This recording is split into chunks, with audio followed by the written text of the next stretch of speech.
ho, ho, ho, ho, ho. In case you missed it, I released a Christmas song last week featuring my 3 kids, and in this video, I want to take you behind the scenes and show you a little bit of how I produced it. You can listen to the whole thing using one of the links in the description. Question of the day: how many plugins do you think I used when mixing this song? Leave a comment below with your guess. The first person to guess correctly or to get closest in the next week will win a free course from me. I'll give you a hint. There are 42 audio tracks in this session. Let that factor into your calculations. First, let me retire the Santa hat. It's distracting me. And let's talk about the song itself. So the song is called What Child Is This? Popular Christmas tune. If you've never heard of it, it is set to the old melody called Greensleeves. So it goes like this. Bum bum bum bum ba dum bum bum ba da dum da dum da dum da dum dum. Typically, you hear it in 3/4 time.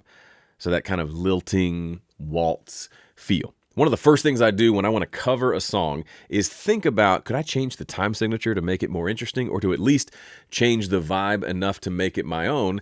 And that's exactly what I did with this song. So I took the song that's normally in 3/4 and I set it to 4/4 with kind of this driving 4/4 sort of a beat.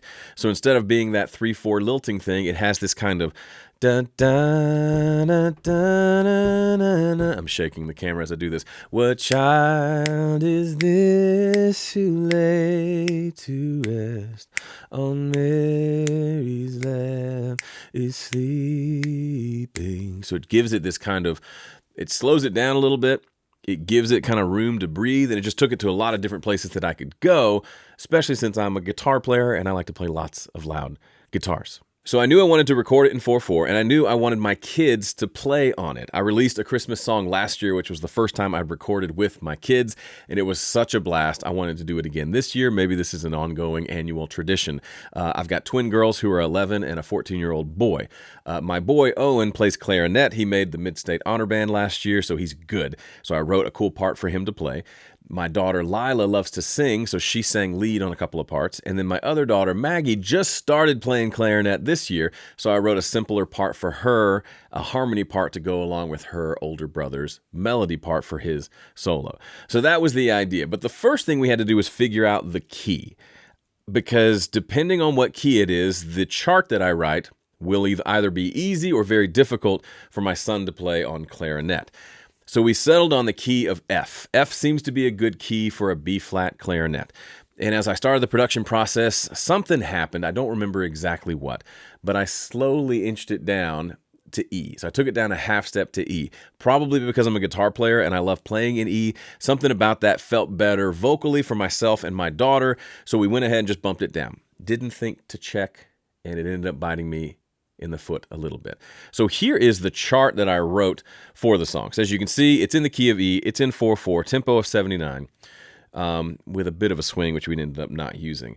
But this is the chord chart. If you've never seen a Nashville numbers chart, this is what they look like. This gives me a roadmap to know exactly what I'm playing for every measure. Now, the problem was, I recorded this, I sent a guitar vocal with a few other instruments, just kind of a rough production, off to my friend Stuart to play drums on it. And he sent me a couple of takes back, said, what do you think about this? I gave him some suggestions, and he sent me back the final drums. Then I got busy recording all my parts, so keyboard parts and a lot of guitar parts.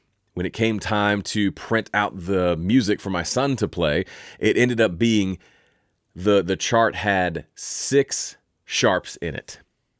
Apparently E is a terrible key for clarinet. And he looked at it and said, nope, that's terrible. I don't think I can do that. And thankfully, the solution was Studio One had just released a new feature that allows you to transpose the entire song. So I took the entire song down 1 half step, taking it to E flat. And then the chart was beautiful for him. I think it had 1 flat. I think it was just in B flat for him, which was glorious. And he could play that all day, every day.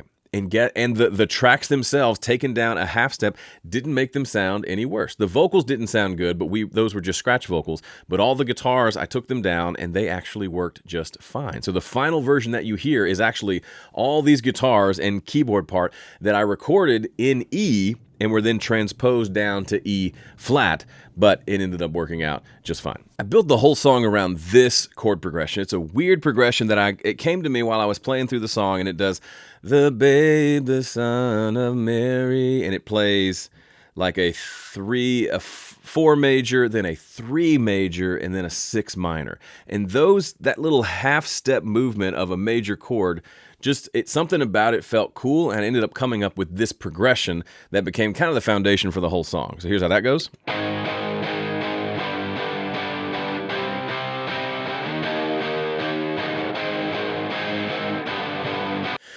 Then, as I was playing that and singing that chord progression to myself in the shower, this background vocal part came to me.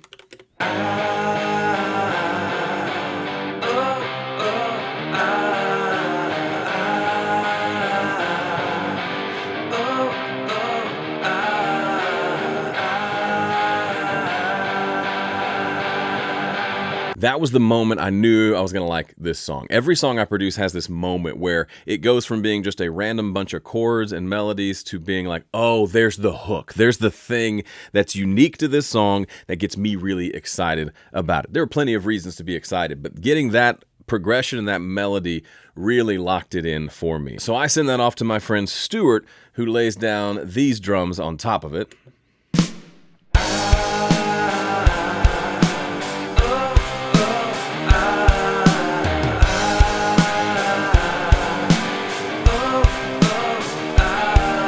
And then it was off to the races. I laid down some bass, and then I doubled those electric guitar parts on my baritone guitar, and it started to sound, I mean, it's a Christmas song, but it was rocking.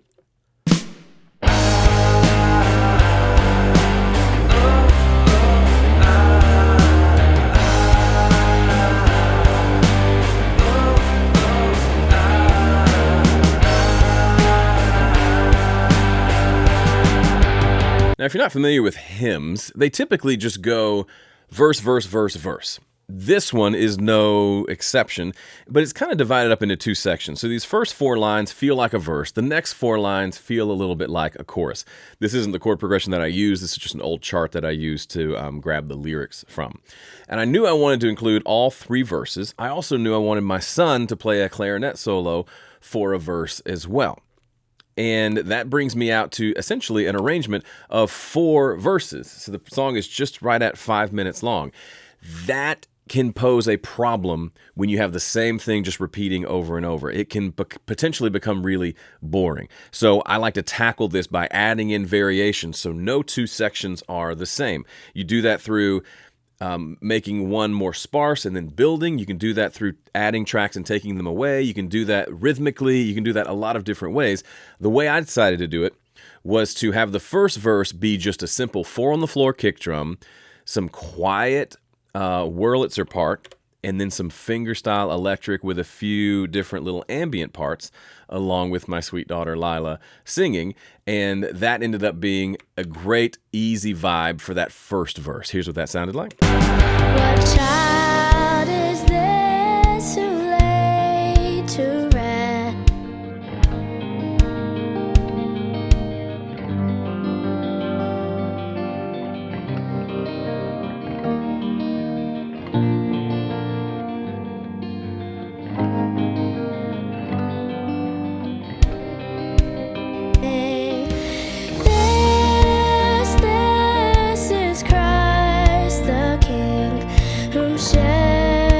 So we get into that second section, which is I'm calling the chorus, and then the bass comes in. A little cymbal swell, a little cymbal on the drums, and the only thing different from verse 1 to chorus is we now have bass, and of course the melody goes up as well. First verse figured out. Then we go into that turn again, which is fun.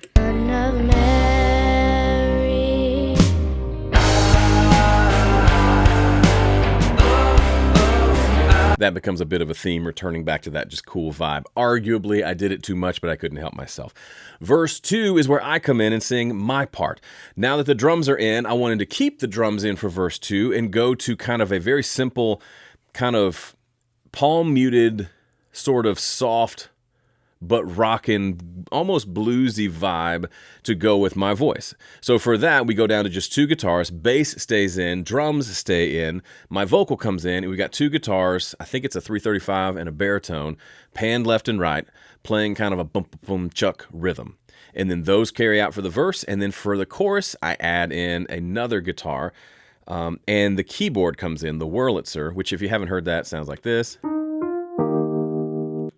Just glorious. That's literally my old Yamaha motif plugged in to my guitar pedal board mono and just ran it right in. It sounds glorious. So then when verse 2 comes in, you have this big energy for the turnaround. It's kind of all hands on deck. Then it drops back. It's not as quiet as verse 1, which was just 4 on the floor and light electrics. It's now kind of more of a chunkier section. Got more energy, more dynamic, but there's still room to grow. And that sounds like this. Why lies he in such mean state?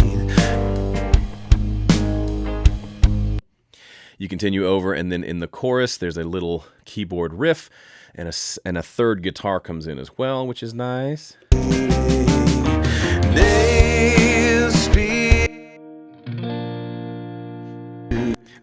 A lone Stratocaster playing diamond chords, and that works out well. So we're coming to the end of this verse. Now what do? Do we go back to that turn, that oh?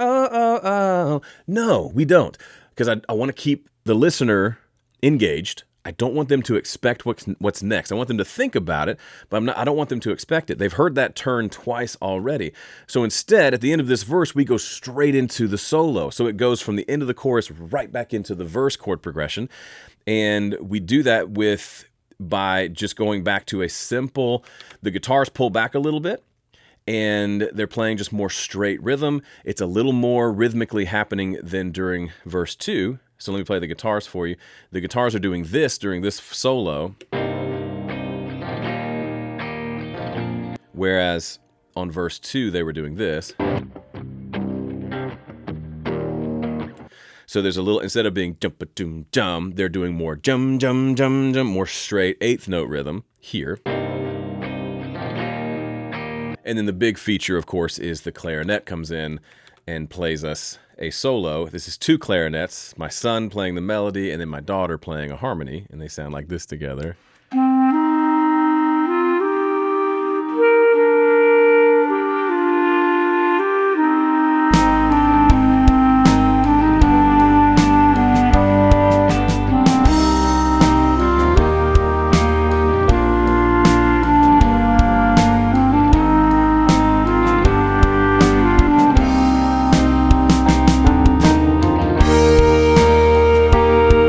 So going into the chorus, nothing really changes there. I try to make things change every new section.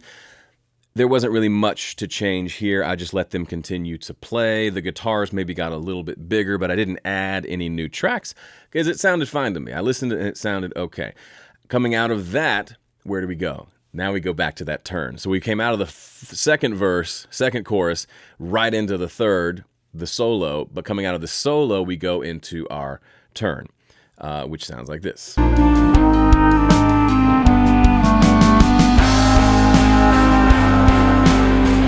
The difference there is we went straight into the turn, whereas at the end of the very first chorus, we actually had a measure of that 6 minor before the turn. Son of Mary.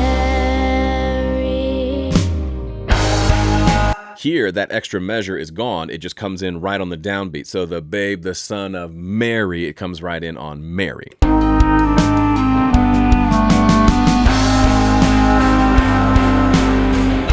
Now that I had my daughter at the microphone and my son at the microphone playing clarinet, I had them both play along with that background vocal hook, so it wasn't just me. So now there's 3 of us all doubled singing that part.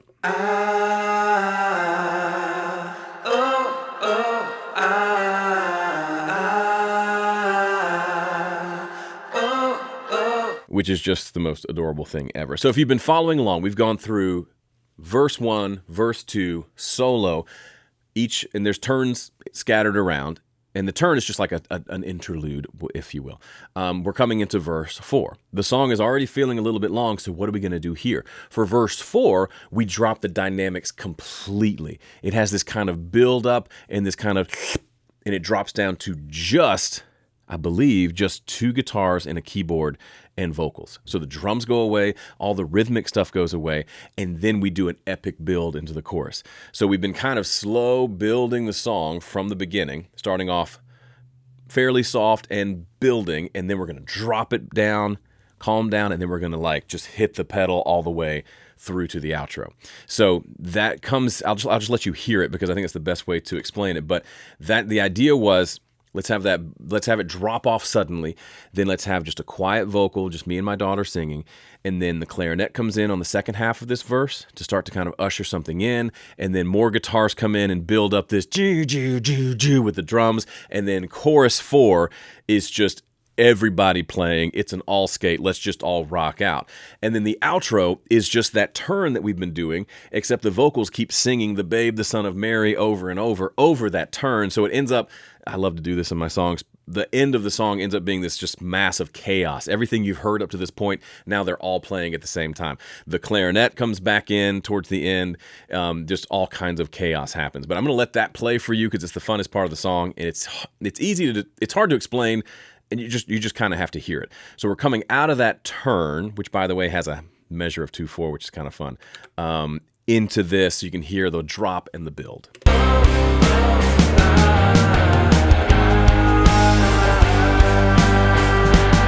So bring him incense, gold, and myrrh.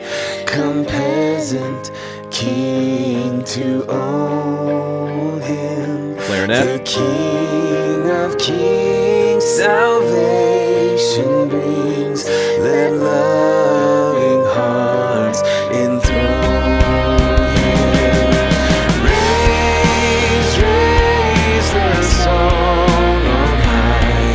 The Virgin sings a lullaby. Joy, joy, for Christ is born. The babe, the Son of Mary. The babe, the Son of Mary. The babe, the Son of Mary. The babe, the Son of Mary. The babe, the Son of Mary. And that's it, except I don't have an intro yet. We've got this big intro that we did, right? It kind of starts off with that turn that we talked about here. But I really wanted there to be a kind of an intro A and an intro B. You can actually see it in the chart. I had an intro A, intro B, same progression. The first, my notes here actually say muffled low pass filter reverb. So I thought of it as being like a like that kind of thing that builds up and then comes in. But it ended up being, I realized I want this to be, once I'd heard how the Wurlitzer sounds, that beautiful keyboard, and I heard how beautiful my son's clarinet sound, I realized I wanted the intro to be an A tempo, meaning not played to a click, keyboard and clarinet that just plays this little quiet, like 4-bar interlude, chills, and then the big drums come in.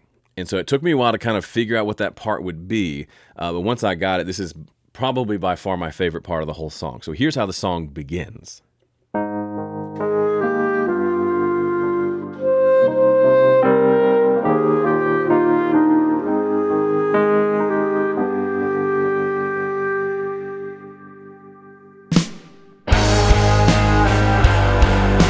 Who knew clarinet and overdriven baritone guitars were a thing?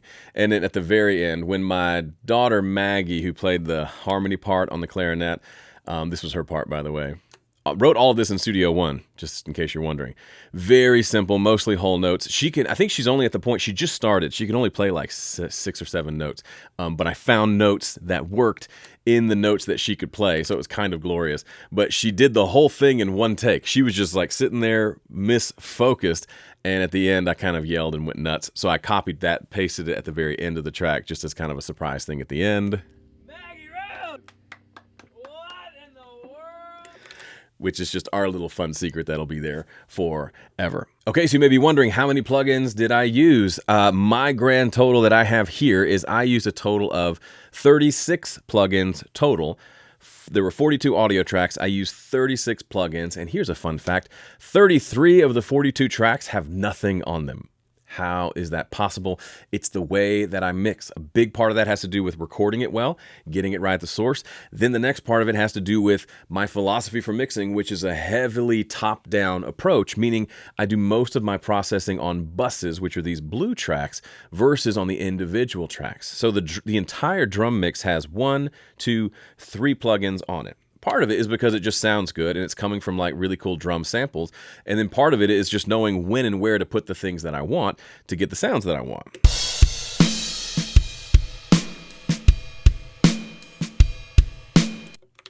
And that was the mix that I wanted, and I used 3 plugins to get it. The thing that had the most plugins would be the vocal tracks that had 1, 2, 3, 4 plugins each.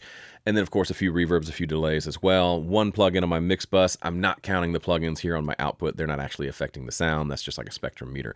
But the answer, lucky winner, if you guessed 36 plugins or whoever was the first person to guess the closest, I'll be in contact with you. You win a free course. By the way, if you want to learn how to mix like this to get great sounding mixes in as few moves as possible, you got to download my free 5-step mix guide. It'll take you through my 5-step process. So go to 5stepmix.com right now, enter your email address, and I'll email you with a download for that, and it'll change your mixing process forever. All right, thanks for watching. If you haven't listened to the full version, you can go click this link to listen to it now. Otherwise, I'll see you in the next one.